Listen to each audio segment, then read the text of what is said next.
J'étais à l'école à côté de toi. Je voulais toujours savoir. Mesdames et messieurs, bonjour. Le coq a chanté ce matin et nous avons retenu l'annonce du décès du maire de Pendia, Paul-Éric Kingué. D'après les informations recueillies auprès de certaines personnes, il serait décédé suite à une courte maladie. Nyondune, dossier 322, Paul-Éric Kingué.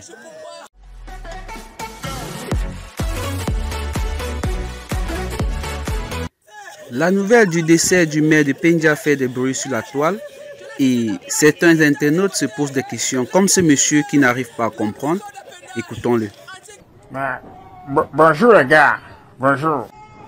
Qu'est-ce qui se passe sur le pays, non? Après me lever, me dire des choses que moi je ne comprends pas. Je comprends que Paul-Éric Kingué est mort.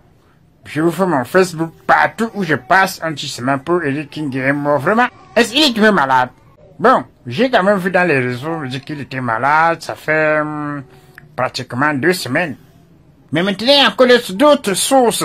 Les rumeurs qui courent encore jusqu'à se ravisser quelque part dans les réseaux sociaux, toujours que il est mort du Covid.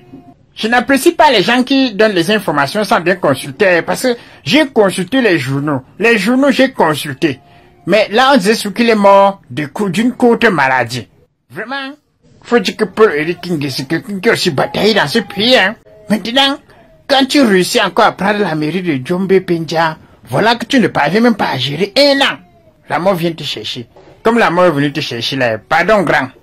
Arrive toujours là-bas, tu continues la bataille. Tu batailles pour que le Cameroun soit un pays de paix. La famille de Paul-Éric Kingué, vraiment, condoléances à vous.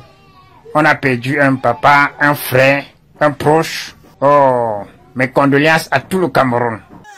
Le décès de Paul-Éric Kingué, directeur de la campagne présidentielle du professeur Maurice Kamto en 2018, suscite du souvenir chez certaines personnes. Paul-Éric Kingué, repose-toi, va te reposer tranquillement. Je regarde cette affiche de la fameuse marche du 18 mai 2019 à Paris. La fameuse grande marche. J'avais ça. Pendant la fameuse grande marche, j'avais ça et depuis ce matin, que j'ai appris ton décès. Moi, ça m'attriste parce que la politique, c'est pas la guerre. On va tous y passer. Personnellement, je n'aurais pas voulu parler du MRC ce soir ici. Pour une seule raison.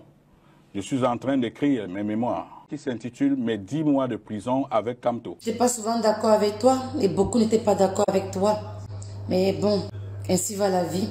Va te reposer pour Paul-Éric Kingué. Et le combat continue. Hein. Réputé pour son engagement politique, il a été le directeur de la campagne de l'opposant du président national du Mouvement pour la Renaissance du Cameroun lors des élections présidentielles d'octobre 2018. Il met un terme à son alliance avec le MRC, Mouvement pour la Renaissance du Cameroun. Après sa sortie de prison en octobre 2019, il s'engage à la conquête de la mairie de Djombe Pendia, un combat qu'il a remporté avec succès. Teigneux et ne reculant devant rien, l'homme politique était engagé dans un bras de fer avec les autorités administratives du Mungo relativement au département de la municipalité. Le général Vassero, depuis sa clinique, rend hommage au maire Paul-Éric Kingué à sa manière. Écoutons-le. Paul-Éric Kingué, humainement, nous n'avions rien en commun, mon frère. J'ose croire que nous avions l'amour pour le Cameroun en commun. De toi, je me rappelle beaucoup de choses, mais surtout beaucoup d'insultes de ma part. Toi, tu ne me respectais pas beaucoup. Tu m'insultais beaucoup, fumeur de banga et tout. On avait une divergence fondamentale qui était une divergence politique et idéologique, d'approche. Aujourd'hui, tu ne verras pas le Cameroun dont j'espère tu rêvais. Le Cameroun émergent, le Cameroun libre, le Cameroun développé, avec des Camerounais émergents, des Camerounais libres, des Camerounais développés. Entrer en politique pour sa survie personnelle, c'est choisir de sacrifier la vie de millions de gens pour ses intérêts personnels. La politique n'est pas un business. La politique, c'est pas un jeu. Parce qu'on ne joue pas avec la vie des gens, les enfants. La politique obéit à la loi du karma. Tous les hommes politiques qui boivent l'argent du sang finissent toujours par payer le prix du sang. Que ta mort serve de réveil à tous ces autres hommes politiques qui oublient que la politique, c'est la magie. et que vous ne pouvez pas faire de la politique. Vous ne devez pas faire de la politique si vous n'aimez pas les gens. Terrassé par la maladie depuis environ 2 semaines, Paul-Éric Kinge a finalement rendu l'âme aux premières heures de ce lundi 22 mars 2021. Un décès qui survient après celui du maire de Banganté, Jonas Nkwamu, porté en terre samedi dernier. Pendant que d'autres ont du mal à comprendre ce qui s'est passé, certains demandent des comptes. Arrêt sur image. Nous devons exiger des réponses sur les circonstances de sa mort. Je vais vous dire qu'il y en a qui parlent de poison et d'empoisonnement. Que quoi, papa? Je vais vous dire qu'il y en a qui parlent de poison et d'empoisonnement. Non! Oh, quittez là-bas!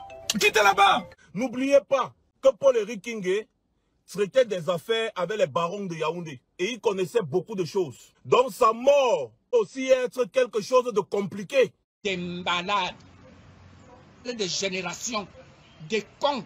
Et moi j'interpelle encore les proches de Paul-Éric Kinge. Donnez-nous les informations. Il souffrait de quoi? On veut savoir. Venez vers nous. L'enquête ne doit pas seulement être gouvernementale. Voilà pourquoi j'interpelle encore les proches de Paul-Éric Kinge. Mesdames et messieurs, c'est la fin du reportage. Merci de nous avoir suivis et à bientôt dans le prochain dossier de Nyunjun.